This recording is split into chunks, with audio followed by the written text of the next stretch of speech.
Bem-vinda! Tudo bem, Carlota? Oi, gente, tudo bem? Tudo certo.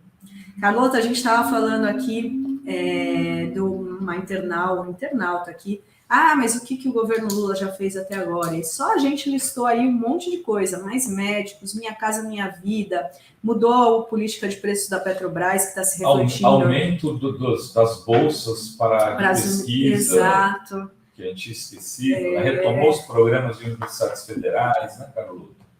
Pegando a tua área aí um pouco.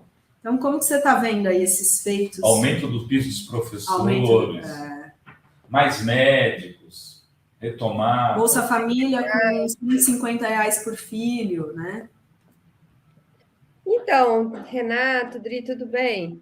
Olha, eu acho assim, primeiro, a gente tem que saber de onde a gente partiu. O governo Lula começou com a PEC da transição, que foi uma coisa muito importante, que garantiu a governabilidade, assim, a implementação do mínimo que o Lula tinha prometido, que era os R$600 do Bolsa Família, mais 150 por criança, o aumento real do salário mínimo, o aumento para o funcionalismo, ou seja, uma política de valorização do trabalho, que é uma coisa muito central do primeiro governo dele, né? Na verdade, toda a administração petista que agora volta, uma retomada dos programas sociais, né? O investimento em ciência e tecnologia, que o Rovai comentou, toda a pauta ambiental, que agora está um pouco na berlinda por uma ação do Congresso, né? E o governo Lula, na minha opinião, bateu ali um pouco de cabeça para entender o que estava em jogo e deixar claro qual era a orientação para a sua bancada, embora a bancada tenha votado corretamente. Mas, assim, o que eu quero dizer é que a gente saiu de uma situação muito complicada. E eu acho que é à luz dessa situação que a gente precisa avaliar o governo. Agora, também é preciso então, assim, dessa perspectiva de onde a gente saiu, é óbvio que é um governo que pôs o país minimamente, né? Toda a agenda internacional que o Lula retomou, a gente pode ir indo por áreas, né? Na área ambiental, as coisas foram colocadas no lugar. Na política externa, as coisas foram colocadas no lugar. Em relação ao trabalho, né? Valorização do salário mínimo, Bolsa Família, as coisas, o aumento para o funcionalismo, reajuste, né? Emergencial, que ainda precisa avançar, mas já é um sinal. Então, teve em praticamente todas as áreas, na saúde, a retomada do programa de vacinação, sendo que no caso da saúde, a situação estava tão catastrófica, que o Ministério da Saúde mandou uma orientação dizendo: olha, gente, nós não vamos nem atualizar o programa de vacinação, porque a situação, a gente não tem nem o básico deste ano ainda encomendado. Então, para a gente eu conseguir dar conta do calendário desse ano, a gente vai precisar, não vai nem poder atualizar, porque está desatualizado desde 2012, se eu não me engano, as vacinas que são obrigatórias, né? Então, para quem tem criança pequena, por exemplo, né, a vacina CWY já podia estar sendo dada para crianças de 1 ano, 2 anos, se eu não me engano, né? Não, acho que é 1 ano, alguma coisa assim. Agora é só com 9 anos. Isso é um básico que já podia estar sendo atualizado, mas não está sendo porque a situação estava muito catastrófica. Então, assim, eu acho que da onde a gente partiu, o governo fez muito. O que eu acho que falta é uma diretriz mais clara do governo de qual é a direção para o futuro. Né? Tá, então a gente está reconstruindo o país. Ótimo. Isso eu acho, nesta pauta, eu acho que o governo é muito bem sucedido. Em todas as áreas que a gente olhar, tem atuação do governo no sentido de reconstruir. Agora, o que vai ser para o futuro? Né? Para os desafios que estão postos, o que o governo está propondo. Eu acho que é isso que dá essa sensação de que o governo ainda não começou, porque é um governo realmente que está pondo as coisas no lugar, e isso é muito, preciso que a gente, isso é muito. Né? Agora, o que ele vai projetar para frente, eu acho que é o grande desafio. Eu acho que isso passa, de alguma maneira, o momento pós a aprovação do arcabouço fiscal. Não te parece isso, Carlos? Deixa eu só subir o professor Sérgio Amadeu, que já está aqui na live. Bem-vindo, Sérgio, tudo bem? Opa, e só lembrar aqui, tudo bem, só lembrar aqui que o nosso público está lembrando, a Mari, Minha Casa Minha Vida, agora fomos aprovados na faixa 2, legal, Mari. O piso da enfermagem, importantíssimo, e a Palma brecou a reforma do novo ensino médio. Isso ainda não. Está no caminho. Mas está em discussão, né? Está em discussão, mas acho que isso era uma pauta que acho que o governo podia ter sido mais incisivo, porque não custa nada, não custa dinheiro, E, assim, é um consenso de quem analisa, né, de quem analisa essa questão de que é uma reforma muito mal encaminhada, muito mal implementada, muito mal desenhada. Sérgio, como que você está vendo esse 5 meses aí? A gente estava falando aqui, né, movido aqui por uma pergunta daqui da comunidade. Ah, mas quais foram as coisas, né, os feitos do governo até agora? E a gente listou várias coisas, a Carlota agora acabou de analisar também. Como que você está vendo esses 5 meses e agora a perspectiva, né? Eu acho que, Dri, primeiro, um abraço aí na Maria, no Rovai, você, em todas e todos. Eu acho que é um governo de reconstrução, né? Ele não tem nenhuma novidade. Ele está reorganizando o país que foi, na verdade, entrou em modo de autodestruição ou de destruição por parte do bolsonarismo, mas eu acho que é um problema muito grave que ele enfrenta, né? Porque ele tem um parlamento completamente adverso, né? E que ele tem que reconstruir, mas tem que reconstruir nos novos moldes, né? Por que eu falo novos moldes? Porque, por exemplo, a Bolsa Família, ela é fundamental para a gente tentar retirar o país da zona de fome, de miséria que ele foi novamente colocado. Só que é completamente, vamos dizer assim, ineficaz no sentido, em dois sentidos. Primeiro, na luta política. Vou explicar por quê. Porque o bolsonarismo foi obrigado a dar por pressão nossa. Ele foi obrigado a dar Bolsa Família. Vocês lembram? Ele era contra, e aí ele teve que dar, por causa da pandemia e tal. E, portanto, isso gerou uma situação de que as pessoas acham, tem um problema da memória, que a Bolsa Família já é quase que uma ação de governo consolidada, né? E isso não vai fazer grande efeito político, como fez em outros momentos. Segundo, ele tem um problema, ele precisa colocar o país de volta num cenário extremamente complicado, que é o cenário internacional. E eu não estou falando de diplomacia. A diplomacia foi bem feita, está sendo bem feita, mas do ponto de vista político, nós estamos com um problema muito sério, né? Nós precisamos ter um norte. Qual é a política econômica do governo, né? Você fala do arcabouço fiscal. O arcabouço fiscal ele é bastante polêmico, né? Porque tomara que ele dê conta de fazer o que vai comer, né? Ouviram uma coisa, um barulho aqui, pessoal, mas tudo bem. Não sei se vocês estão me ouvindo. Estamos sim. Oi, desculpa, não ouvi. Pode falar. O Morro dos Ventos Uivantes. Eu fechei aqui que estava. Não, mas deixa eu só terminando dizer assim, ele tem um desafio. O desafio econômico, não me parece que a proposta econômica que ele fez seja uma proposta de futuro. É uma proposta ainda eu vou falar assim, de tentar aprovar algo palatável para o Congresso, ao mesmo tempo que dê para fazer a reconstrução do país. Só que isso é uma armadilha, né? É difícil de solucionar esse problema, porque ele não... A questão é o seguinte, qual é o norte da nossa proposta econômica? É a distribuição de renda? Não é. Não é. Fazer o que a China fez, uma nova matriz econômica produtiva, com fases? Não é.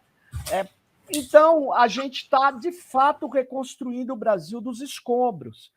E isso é um problema. Isso é um problema, porque é uma pauta rebaixada.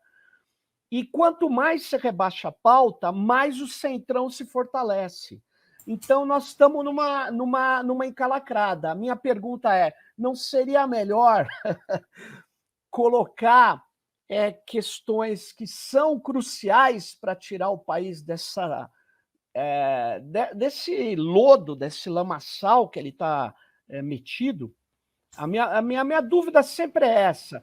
Eu não acho que seja fácil, acho que o Lula é a pessoa, o líder político hoje que melhor tem condição de fazer isso, mas para você ver, né, a nossa situação não é das melhores, e eu espero piamente assim que esse arcabouço fiscal dê conta das coisas. Né? Vai depender muito da arrecadação, vai depender muito da gente conseguir fazer uma política de combate à miséria, e esse efeito que teve no passado desse dinheiro nas mãos dos mais pobres alimente, reorganize a roda da economia.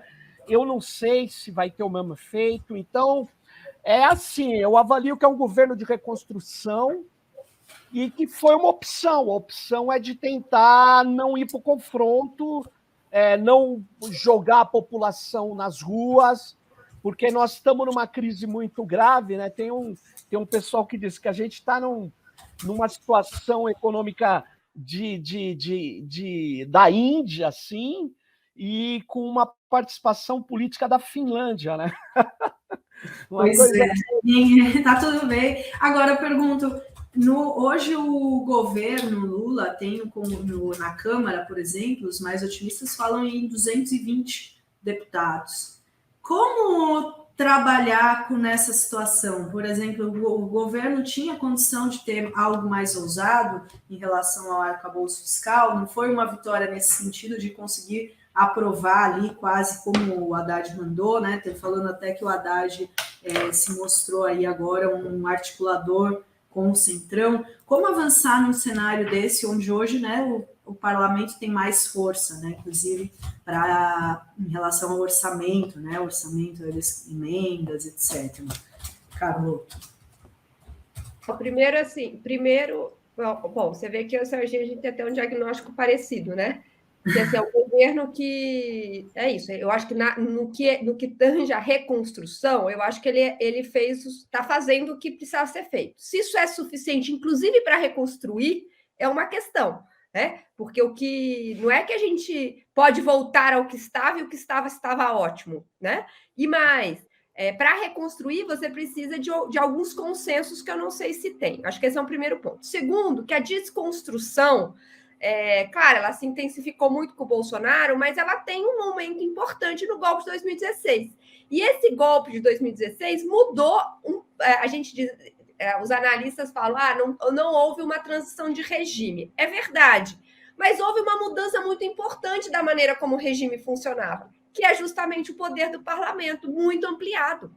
Se a gente olhar de 2016 para frente, né, você tem um outro arranjo de poder entre executivo e legislativo. Então, o Lula tem que governar com um Congresso que vem, né, eleito pelo orçamento secreto, muito conservador e muito empoderado. Então, isso realmente é um desafio. Agora, é nesse quadro, né, de um executivo fragilizado nesta relação de poder desde 2016, que eu acho que eu concordo com o Sérgio, que assim, uma pauta de futuro mobilizadora, né, mais clara, que pusesse a sociedade num padrão de mobilização, né, de pressão sobre o parlamento, poderia ter um efeito positivo. Eu não vou dizer que ia se conquistar tudo que se pusesse na mesa, mas ia influenciar uma correlação de forças que hoje é muito desfavorável. Né? E aí, assim, o arcabouço fiscal, claro, ele foi aprovado porque ele já partiu de um patamar muito baixo, né, do ponto de vista da nossa agenda. Então, é óbvio que a aprovação seria mais fácil. E aí tem questões que se colocam que, assim, tinha margem para fazer mais, né? Nesse contexto, a gente nem sabe, que a gente nem tentou. Vou dar um exemplo, né?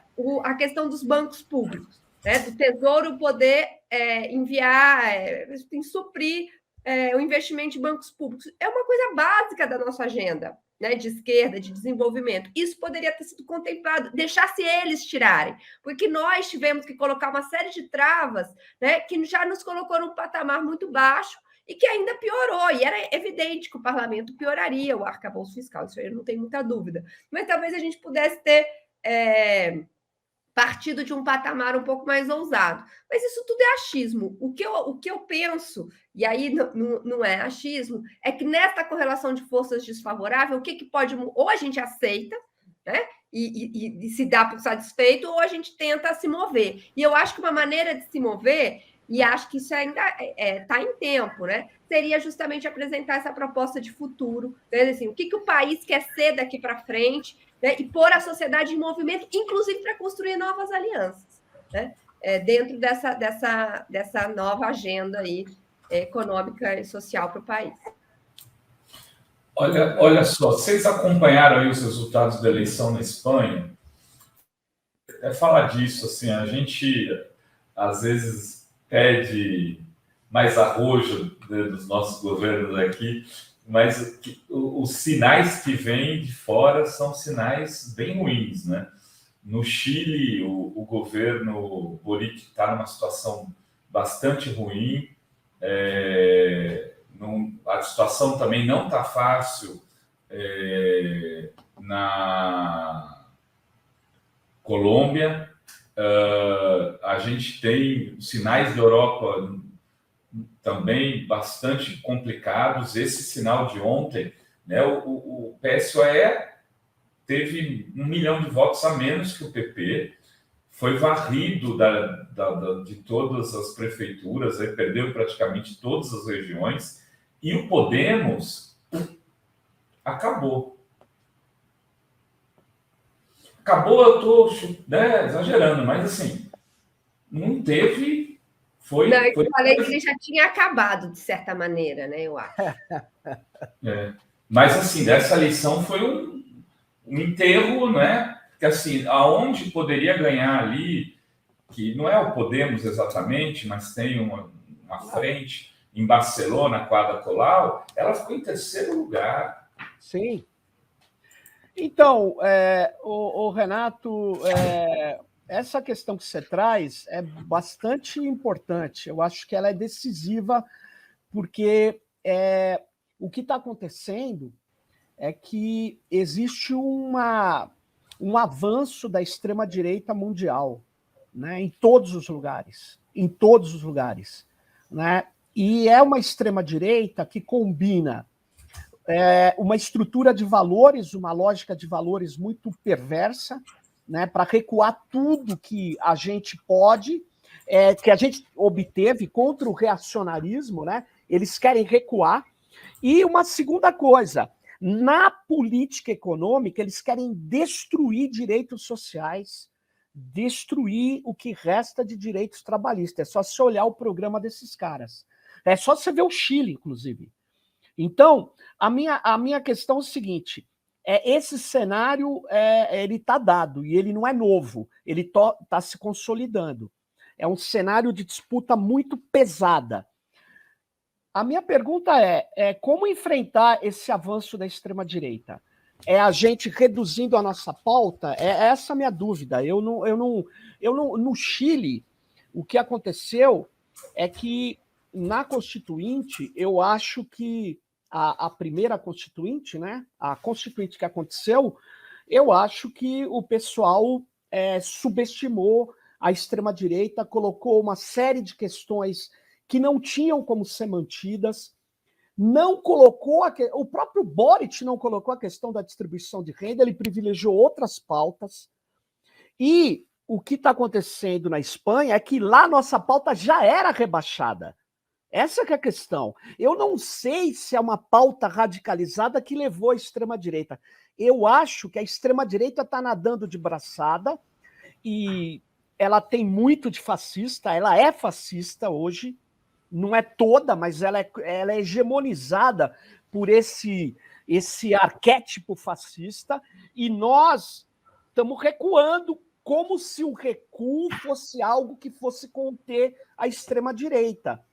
E aí eu pergunto, será que não era o caso da gente ter escolhido 4 elementos, 5 elementos de futuro, como diz a Carlotto, elementos que falem de distribuição de renda, mas no plano do concreto da vida do cidadão, no plano ambiental, no plano que possa melhorar condições de vida e trabalho. Será que isso não seria mobilizador? Porque eu sei também que o Centrão, o Centrão já chegou, não chamava Centrão, mas chegou a apoiar o Lula lá atrás, porque ele precisa de voto, ele quer estar com voto. Só que nós não estamos mobilizando a sociedade.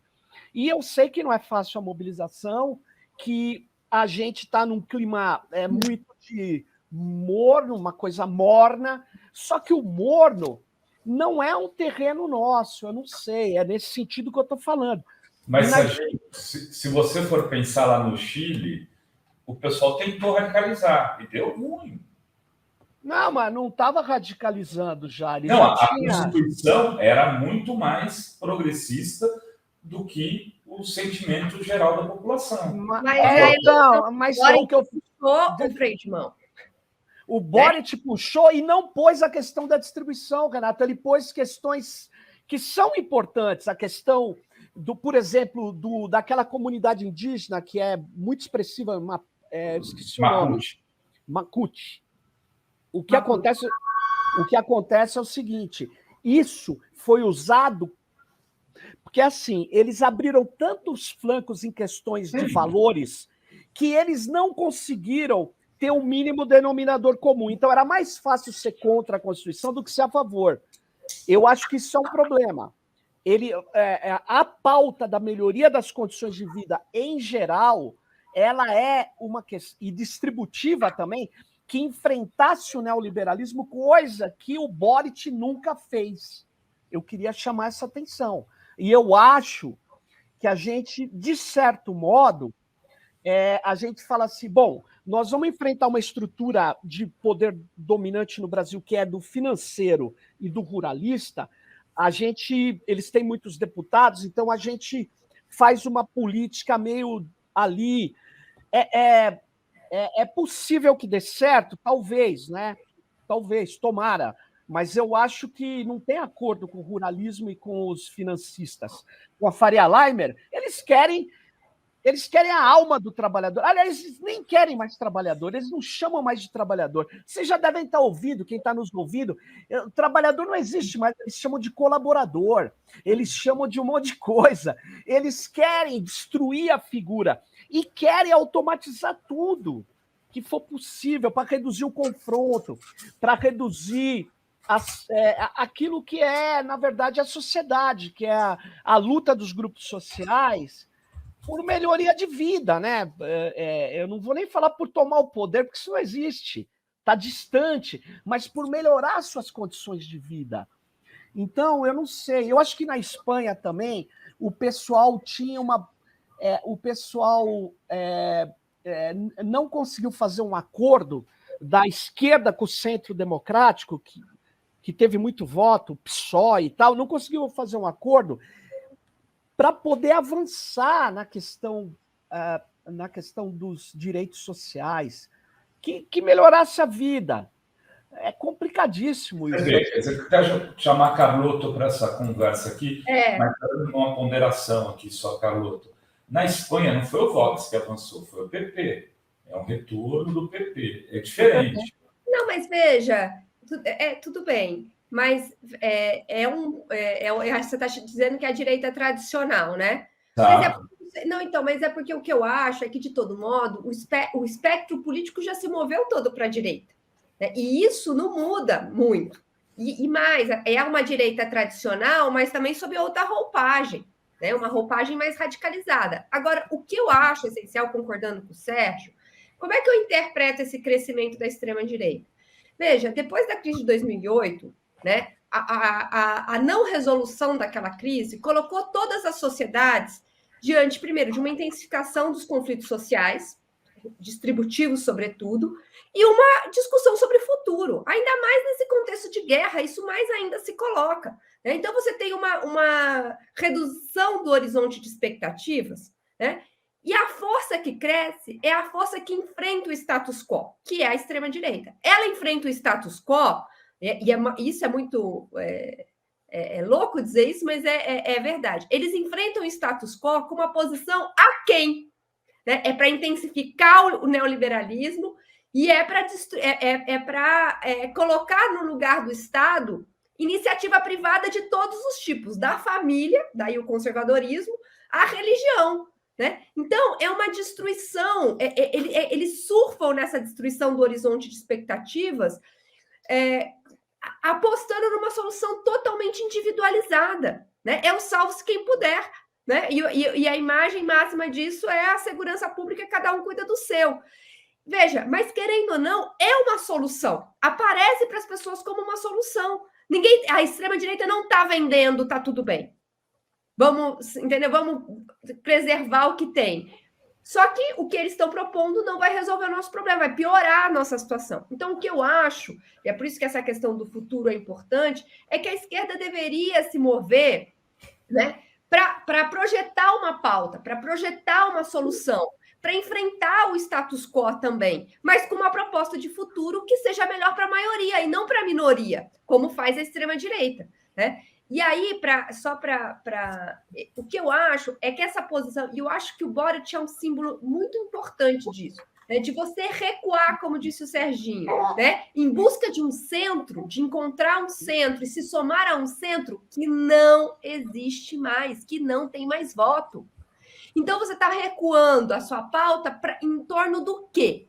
Né, para fazer acordo com quem? Eu acho que essa é a pergunta. Né? Como é que você constrói maioria neste contexto? Não acho que seja, como fez o Boric no Chile, uma aposta numa maioria aritmética, porque essa conta não vai fechar.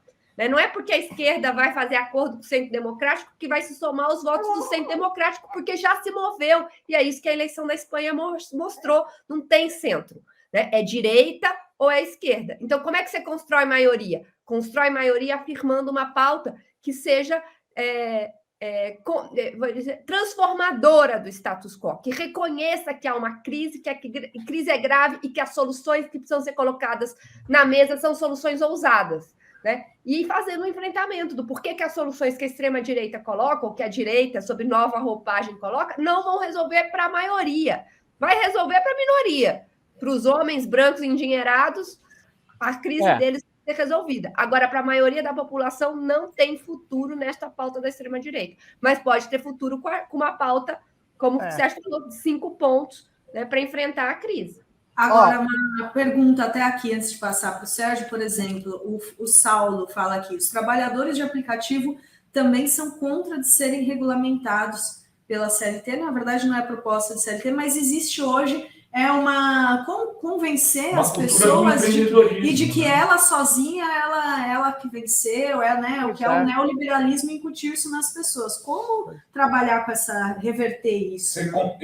Vocês também pegam um Uber, a gente fala e o cara fala, não, se eu trabalhar 14 horas, eu ganho. O cara acha que... Agora, às vezes eu não quero trabalhar, mas assim, se não dá para ganhar bem. É uma cultura de que dá para... É verdade, mas olha a situação seguinte, esse cara, esse trabalhador, que ele diz que é um empreendedor, ele está na lógica ideológica, ele está na ideologia dos caras. Na hora que ele ficar doente e as pessoas adoecem, na hora que ele vai ver o que é isso. Ele já está vendo, muitos têm uma disputa, é uma minoria dentro desses trabalhadores de aplicativo que já começaram a perceber isso, mas já tem muitas mobilizações no mundo e no Brasil. Mas o fato deles considerarem que eles estão de boa é porque o Brasil também, Renato, tinha uma situação tão precária, cara, que eu conversei com um motorista de Uber que ele trabalhava de assalariado numa empresa de transporte, tá, com caminhão. E ele, por incrível que pareça, ele começou a ganhar mais durante muito tempo no Uber. Por quê? Porque os caras pagam tão mal que ele não tinha a menor condição. Ele começa a ver. Agora, ele não tem direito trabalhista, que ele não tinha na outra empresa também, porque não tinha seguro médico, não tinha nada. Então, o Brasil é a precarização. E o neoliberal, ele trabalha jogando pobre contra o pobre. Ele fala assim, o pobre que ganha 2 salários mínimos com carteira assinada é um privilegiado. Essa é uma lógica do neoliberalismo que a gente não está combatendo corretamente. E isso vai americanizar as relações de trabalho no Brasil. Bom, em falar em americanos, o Biden está numa situação dramática ali nos Estados Unidos, porque lá ele está enfrentando, como nós aqui no Brasil, com o bolsonarismo, lá ele está enfrentando o trumpismo. E me parece, é só a gente ver as pesquisas, que a coisa está muito ruim lá também, e vamos dizer que o governo do Biden é um governo que está aplicando em reindustrializar em algumas áreas estratégicas dos Estados Unidos, está fazendo a guerra que dá dinheiro para os industriais da morte que estão no Partido Democrata, ele está fazendo e aquela política lá que deixa os pobres se lascarem.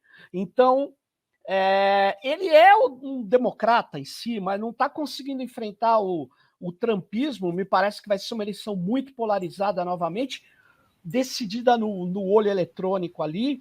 E no caso nosso, eu acho que nós estamos numa situação que é assim. Aqui, ao contrário lá da Espanha, Renato, que me parece que o Partido Popular ele passa de 23 para 30 e alguma coisa, 31 ou 32, e, na verdade, o Partido Socialista cai de 29 que ele tinha para 28%. E, na verdade, você tem um PP mais radicalizado, concordo com a Maria. Na verdade, quem foi para o saco foi os Cidadanos lá, né? Que era um partido novo, tipo Podemos. Podemos e Cidadanos derreteram. Sumiram. Volta a polarização PP e PSOE, com o Vox tendo algum nível de protagonismo, mas também não tão grande como... Porque eu fico, às vezes, assim, 4% ou 5%. O pessoal fala, não, a extrema-direita. Não, é a velha direita. Talvez com um novo discurso, mas assim, eu acompanho um pouco a política espanhola, não vou dizer que é um novo discurso, não. A velha direita, sempre foi radical. É o franquismo ali. E eles estão com a mesma roupa de sempre, só que conseguiram se recuperar. Houve aí um antissanchismo por um lado, mas também a derrota das pautas, das pautas menos econômicas, de alguma maneira. Sim. Mas, Sérgio, posso só fazer um comentário? Sabe o que acontece? O problema da Europa, em geral, da esquerda europeia, é que ela tem um problema para enfrentar ali, que é o pacto fiscalista da Europa. Isso aí. E eles não estão conseguindo, entende? Assim, e a questão da guerra na Rússia, da Ucrânia, isso colocou essa questão fiscal, né, o limite fiscal do pacto do euro, em cima da mesa, como assim, não é um bode, um elefante, é um safari inteiro em cima da mesa. Por quê? Como é que você enfrenta, né, uma ameaça militar com um limite fiscal dado pelo Pacto do Euro? Né? O Pacto do Euro é isso. Como é que você mantém uma moeda estável? Você tem que fazer superávit. Minha filhinha aqui. Então, assim, a situação... Falando de superávit, já tem gente querendo mamar. Tá manifestando. Não, ela não gostou da coisa de superávit. Mas em síntese, Concordo. é isso. Tem um problema da esquerda europeia, que é enfrentar a situação da Europa. Qual é a solução? E tem essa questão da guerra também, que acaba ressuscitando, né, o espírito mais conservador do europeu, porque do outro lado, em tese, está a União Soviética ainda na cabeça de alguns. Só para ter uma ideia, concordando, Renato e Dri, só para ter uma ideia, quem está puxando a coisa para a direita na Alemanha é o Partido Socialista, que está o social-democrata, e os verdes, que estão defendendo dobrar o orçamento militar, armas nucleares táticas. O que é isso, gente? Aí, ou seja, rebaixou a pauta, não tem ninguém tirando o Brasil e alguns poucos defendendo a paz mundial. É preciso voltar. Olha que loucura! É preciso voltar a defender a paz mundial, gente. Nós estamos numa situação muito, muito difícil atualmente.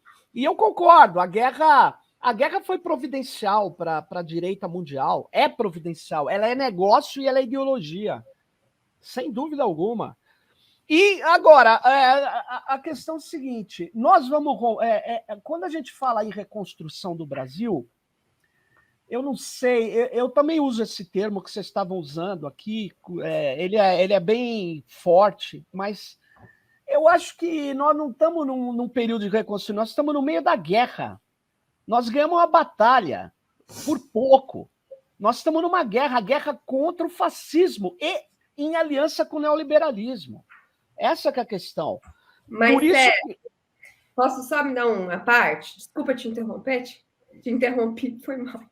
Não, é porque tem uma questão importante, né, nessa aliança com o neoliberalismo, na guerra contra o fascismo, que eu acho que o Lula tem uma clareza, né, enorme de que assim, você só enfrenta o fascismo derrotando o neoliberalismo. Esse é o discurso do Lula, foi o discurso do Lula no G7, foi o discurso dele aqui no 8 de janeiro, ele sabe disso, só que a situação é muito complexa internamente.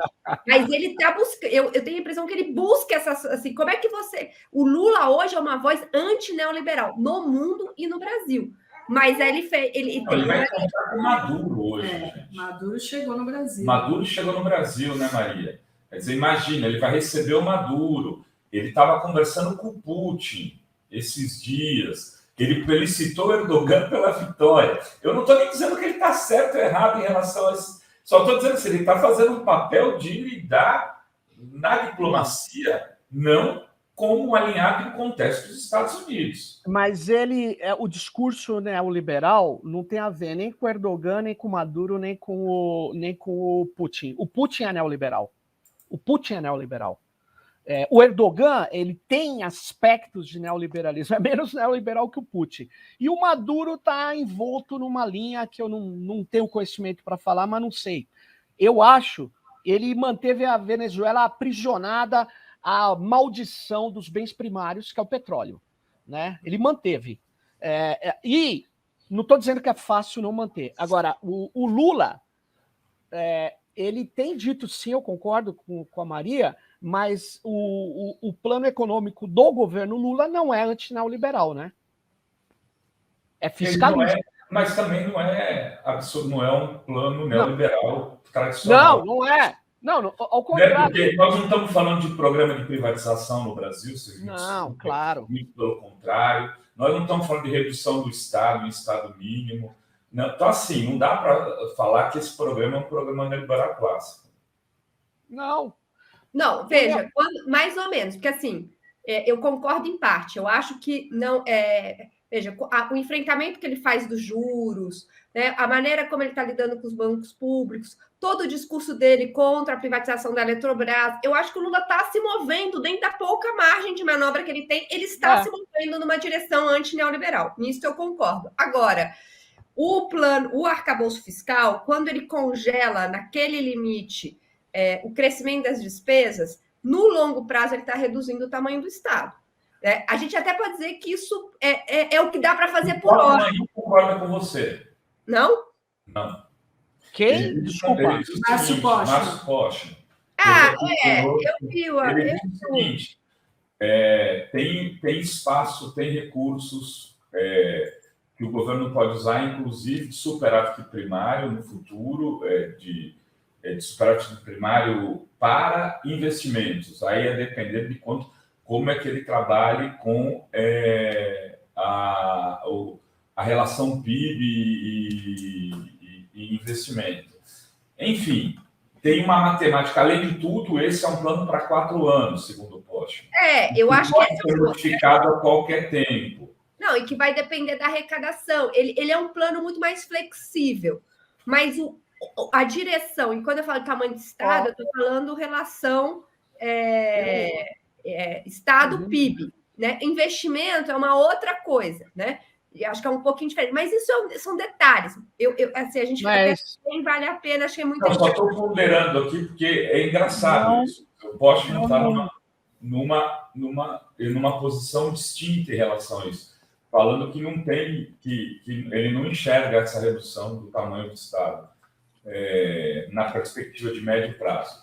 Eu acho que pagando o próprio critério de superávit fiscal é um critério neoliberal que a gente nunca rompeu com ele. O superávit fiscal é retirando todo o pagamento que o Estado faz de juros, eu ainda tenho que ter superávit. A prioridade é pagar juros. Independente de brigar ou não com o Banco Central, a prioridade do cálculo de superávit ou déficit primário eu pego as contas públicas, retiro o pagamento de juros, aí eu ainda tenho que ter superávit. E eu tenho que cumprir uma meta de superávit dentro desse retirada de pagamento de juros. Eu acho isso um escândalo. Eu acho isso Aí você fala, mas o mundo inteiro está assim. É isso que eu estou dizendo. O mundo inteiro, inclusive a esquerda, está sob as amarras, a gaiola de ferro neoliberal. E nós não podemos contestar, porque se eu contesto isso aqui, as pessoas falam, o cara é louco. Onde já se viu contestar o superávit primário? Eu contesto esse cálculo. Esse cálculo é uma métrica, foi imposta. É uma métrica que inventaram. E aí eles dizem assim, olha... Não, o Brasil... não é uma métrica, né? É o consenso do Washington, é um estabelecimento então, é uma métrica. Mecanismos que são utilizados por todo o mercado e que, se você, porventura, foge disso, corre o risco de virar uma Venezuela. Então, assim, as pessoas não correm disso à toa. Né? Tem uma lógica por trás, não é uma métrica só. Não, Rovai, deixa eu só te falar. É uma faca no pescoço. Tem economistas, eu não vou falar aqui, porque eles vão falar, tem economistas do nosso lado que avaliam que isso é muito positivo. Eu não avalio, e tem outros que avaliam que não. Isso é uma tragédia. Isso é a maior demonstração da força ideológica do neoliberalismo, que transformou a métrica. Porque é dizer o seguinte, tudo que é mais sagrado é o capital financeiro, é pagar juros em encargos da dívida. Isso é o mais sagrado. Agora, pagar aposentado não é, cuidar do crescimento econômico não é, gerar emprego não é sagrado, proteger as famílias não é sagrado, o sagrado é o capital financeiro. E aí a gente fala, nós não vamos romper com isso, porque tem que ser assim. Tem até gente no PSOL que acha isso. O problema é como romper, né, Serginho? Porque parece que a gente consegue romper no gogó. É isso que não, concordo. Não falei isso no gogó. Eu vou lá e vou romper. Mas, Renato, não é ir lá... romper, né? Parece que não acontece nada, que o Deus do mercado não vem para cima e faz chover fogo. Mas não é isso que eu estou falando. Eu estou falando você concorda que assim? Imagina o seguinte: como passar num congresso desse uma proposta como essa? Nós nunca vamos ganhar. Para isso? Não, nós nunca vamos ganhar um congresso se a gente não romper com isso, primeiro no plano do discurso. Segundo, no plano da comunicação. Terceiro, no plano da formação. Se a gente não romper com isso, a gente nunca vai ter maioria. A gente nunca vai ter maioria, porque isso é onde está o pilar hoje de sustentação do capital. Não, mas tem muita gente fazendo esse discurso que não conseguiu se eleger. Esse é o problema. Mas também... tudo bem, então eu tenho que aliar o neoliberalismo. Não, eu só estou considerando isso. Isso não só no Brasil, em várias partes do mundo. Esse não é um discurso que está fora da ordem da esquerda. A campanha. Não, tá fora. A campanha, a maior parte da nossa campanha não focou. Boa parte do PSOE, boa parte do problema do PSOE com Podemos na Espanha é dessa ordem. Não, o lance é o seguinte, Gato, só para eu concluir. Eu acho a nossa campanha aqui eleitoral foi focada contra o bolsonarismo. Não foi focada numa proposta econômica ou política ou de atacar. Nós não focamos nisso. Né? Nós não temos uma campanha de educação, de formação, uma campanha ideológica contra essa primazia da finança, da moeda sobre a vida das pessoas. Nós não temos. E não estamos... É isso, né? É pouco. É muito difícil fazer essa campanha, mas ela, em termos concretos, ela é uma campanha que precisa ser feita. Do contrário, a gente vai estar aprisionado, porque se a gente, em períodos não eleitorais, não mostra a tragédia que é essa posição política, quando chegar o período eleitoral, não é o melhor momento de mudar ideologias, porque você está ali tentando fazer maioria, e a maioria é o senso comum, né? O senso comum diz que está tudo bem nesse aspecto. Quando é que nós vamos criar no senso comum uma fissura? A minha dúvida não se cria em período eleitoral, se cria antes. Né? Então... mas aí tem que ter luta política. Maria Caramês Caroto, vamos voltar ao papo, senão a gente... E também já estamos, né, estamos já chegando no final, aí a Carlota já faz convidados, que olha, é um debate. É um debate que assim, eu acho que ele é muito interessante do ponto de vista. O problema é da conjuntura, isso que eu estou querendo colocar aqui é para vocês falarem, terem tempo, da conjuntura política que se apresenta. É uma conjuntura política onde o governo não consegue sequer empatar direito.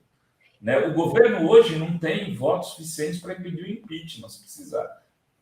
Nesse nível. Não tem base de 171 deputados fiéis.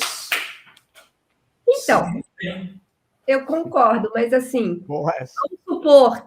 vamos supor que o Lira coloque o impeachment na mesa. Né? Como é que você vai impedir o impeachment? O povo na rua. Ah, pois é. Exato. Então, é a única solução. Ou você sucumbe, ou você vai tentar se mobilizar, né? Porque não tem outra solução. Ou você tenta mobilizar para fazer uma pressão de fora para dentro, criar uma crise. E eu acho que esse é um pouco o nó. Né? Eu concordo totalmente com o Renato que assim, nós não temos força no parlamento hoje para impor uma agenda. Né? E na rua? Mas aí é que tá. Você não mobiliza a rua do nada. Né? Veja, na eleição de 2022, vamos comparar o primeiro e o segundo turno. O que aconteceu entre o primeiro e o segundo turno? Um aumento enorme na mobilização. Acho que nisso todos nós concordamos. E por quê? Porque passou a ter uma orientação. Né? A gente estava falando aqui sobre o PP, né, na Espanha. Né? Ou seja, e qual era a fala do Rovai? Olha, os partidos, os cidadãos e o Podemos, que foram criados naquele contexto, derreteram. Quem é que está vertebrando o sistema político na Espanha? Os partidos tradicionais. Daí, assim, por que eu estou retomando essa discussão? Porque é fundamental ter partido, gente. Partido hoje é uma estrutura muito importante e ele tem um papel de mobilização. Os grandes partidos, o PT, o PSOL, o PCdoB, eles podem se estruturar para enfrentar esse momento de uma outra maneira que não seja apenas batendo voto com voto no parlamento. Né? Eu não estou dizendo que não seja importante e não estou dizendo que o que o governo está fazendo no parlamento não é o que, enfim, o que dá para fazer no momento. Mas se a gente ficar nesta conjuntura, né, nesse contexto de crescimento da extrema-direita, de piora das condições internacionais, apenas batendo voto com voto no parlamento, não acho que se desenhe um quadro muito favorável. E para atuar neste cenário, eu acho que a gente precisa de um outro tipo de incidência política, né, de mobilização, o que passa pela construção de uma agenda mobilizadora, e ter o poder executivo na mão é muito importante, porque isso não mudou. O executivo tem poder de agenda. O que é poder de agenda? É pôr, né? Não pôs o arcabouço fiscal em pauta, não vai pôr a reforma tributária, o que mais que o governo vai pôr na pauta? Esse poder de agenda que põe a sociedade em movimento, né? Em torno de uma... Então, eu acho que o governo deveria usar daqui para frente, né? Acho que esse primeiro ano, esses primeiros 6 meses, é isso mesmo, é reconstrução, é fazer o mínimo, né? É pôr as coisas no lugar. Mas daqui para frente, eu acho que devia ter um planejamento de uma agenda que mobilizasse a sociedade e incidisse sobre essa correlação de forças. Não vejo outras, a não ser que vocês tenham uma outra proposta, eu não consigo ver outra saída que não passe por intensificar uma mobilização social em prol de uma agenda que melhora a nossa correlação de forças. Serginho. Eu concordo, Carlotto, e queria lembrar o seguinte, o Bolsonaro, ele chegou um momento, ele não tinha mais a maioria no Congresso. O que ele fez? Ele fez um acordo com o Centrão, todos nós vimos, todos lembramos disso, e ele entregou o orçamento secreto para o Centrão. Bom, se a gente tiver razão, e o Haddad tiver razão, e ele conseguir fazer um impacto econômico e político importante com o arcabouço fiscal, ele resolveu o problema. Porque ele tem ao aprovar isso, ele consegue governar, ele vai ter que lutar contra ataques no parlamento. O problema é que talvez ele não consiga fazer isso. E aí a minha pergunta é, o que vai ser feito? A gente vai entregar mais o que para o Centrão? Eu não sei. É bastante complicado, porque o Centrão não se move por ideologia, né? Se move por interesse, coisas concretas e tal.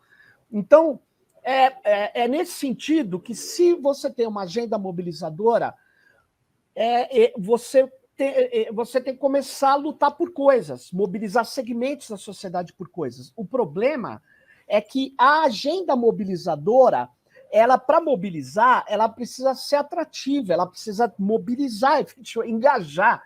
E aí que nós estamos numa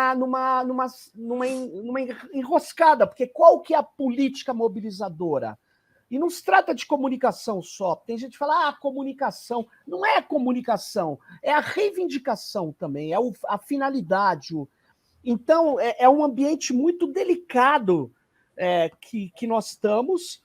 É claro que o Lula tem a genialidade que muitos que fizeram dele o Lula, só que a gente está dependendo de uma genialidade, né? Enquanto, claro que, sei lá, qual que é a nossa política de futuro, usando o termo da Maria Carlotto? Eu diria, quais são os 5 elementos, 6, 10, não importa, tem que ser poucos para poder mobilizar, né? Tem que ser poucos. Eu vou trazer aqui um elemento, assim, quando o Lenin mobiliza a Rússia por paz, pão e terra, que eram os negócios cruciais lá. É claro que não é um bom exemplo, porque não se trata aqui de revolução, se trata aqui de avançar a democracia, avançar a distribuição de renda. Mas quais são os elementos, né? É difícil. Eu acho que a gente consegue fazer uma mobilização agora. Se a gente tiver uma pauta fervilhante agora, uma pauta engajadora, a gente vai começar a tentar mobilizar, né? Mas eu não estou vendo essa pauta engajadora. A gente está reclamando. Olha, o Lira, o que ele está fazendo, está até tirando de cargos do Ministério do Meio Ambiente, tirando pauta do Ministério dos Povos Originários. Pô, mas eles vão fazer isso porque eles estão com a iniciativa política. A questão é como recobrar ou como recuperar a iniciativa política. Essa é a questão.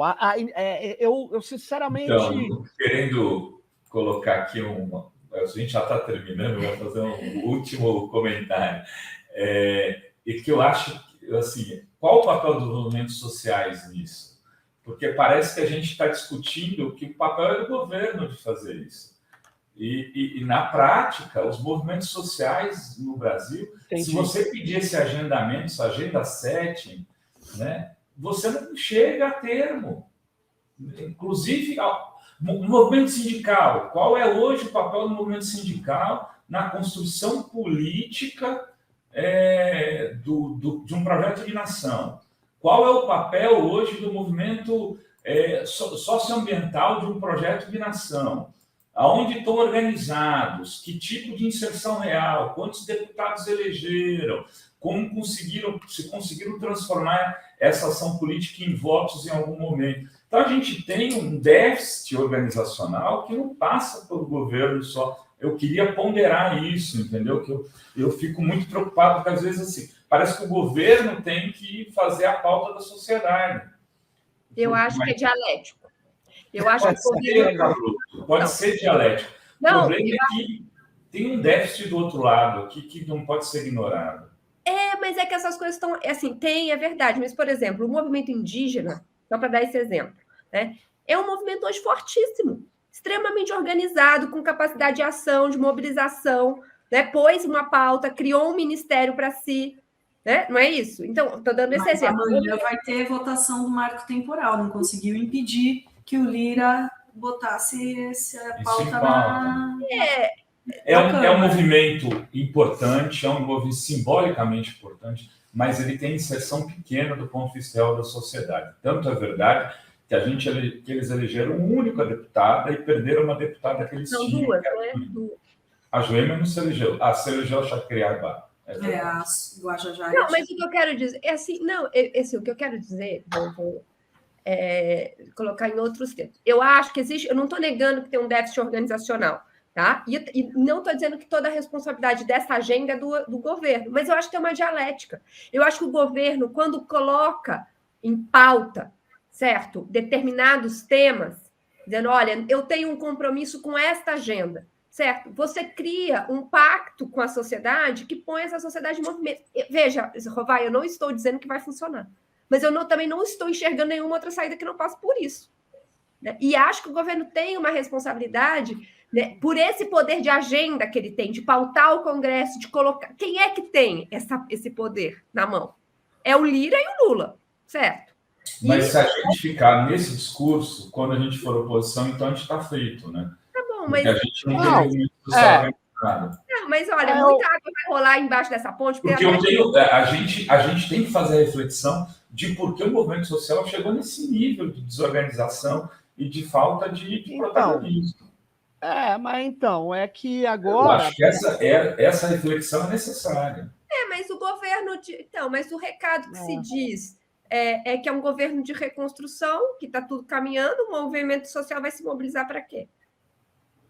Não, mas o movimento social ele precisa ocupar a rua, mas o problema é o seguinte, sem dúvida nenhuma, então, se o governo não tem um projeto, eu digo assim, uma proposta, eu vou fazer tal coisa com a renda. Se ele não tem, então o movimento social vai ter que fazer um congresso, vai ter que se reunir e botar essa pauta. Agora, o sindicalismo, ele está engessado há muito tempo. Todos nós sabemos, está burocratizado. Se a gente não fizesse esse reconhecimento... Mas a CUT... Não, eu faço. Só que a CUT e as outras centrais têm que sentar e falar, eu quero tal reivindicação. Agora, onde que eles estão fazendo isso? Então, estou falando isso para eles também, para todos nós. A gente, por exemplo, eu sou servidor público federal, sou professor, a Carlota também é, federais. A gente compreende o momento de problema, porque senão a gente estava agitando para pedir a recomposição da inflação, que foi mais de 30% nos últimos períodos. Mas não é disso que eu estou falando. Não é de uma luta econômica entenda, de um setorzinho. Eu estou falando assim, para isso é preciso que a direção política, que os partidos políticos chamem as centrais e falar, nós precisamos de pontos de reivindicação para engajar a população. E aí que tá, o governo não vai poder falar, vinde a mim, criancinhas, porque, em geral, para mobilizar, precisa ser proposta quente. E aí o governo não tem como cumprir. E só um detalhe, o movimento ambientalista é muito forte, ele não traduz isso em voto. Por quê? Porque durante muito tempo ele ficou namorando o neoliberalismo. E agora que ele teve que romper com o neoliberalismo, porque o neoliberalismo hoje é completamente antiambiental, então ele agora ficou nessa coisa. Esse vai da valsa. Agora, existem questões importantes, mas a questão ambiental no Brasil, diante da tamanha miséria e concentração de renda, ela sempre vai ocupar um terreno não epicentral, não vai, porque é muito difícil. É muito difícil, cara. Então, por isso que eu estou falando, eu acho que, concordo, os movimentos sociais precisam fazer uma união com os partidos políticos, só que o governo não vai... Agora, outro caminho, que é o que a Carlota falou, era o governo botar essa pauta, falou, vou enviar isso se eu tiver apoio. O governo não pode fazer isso, ou não quer fazer isso. Não, também. Mas isso é papo para uma próxima... Esse papo não acaba hoje. Esses dilemas não se encerram hoje. Exatamente. Teremos várias possibilidades. Muito obrigada, viu, Sérgio? Carlota. Obrigada, até a próxima. Valeu, até a próxima. Tchau.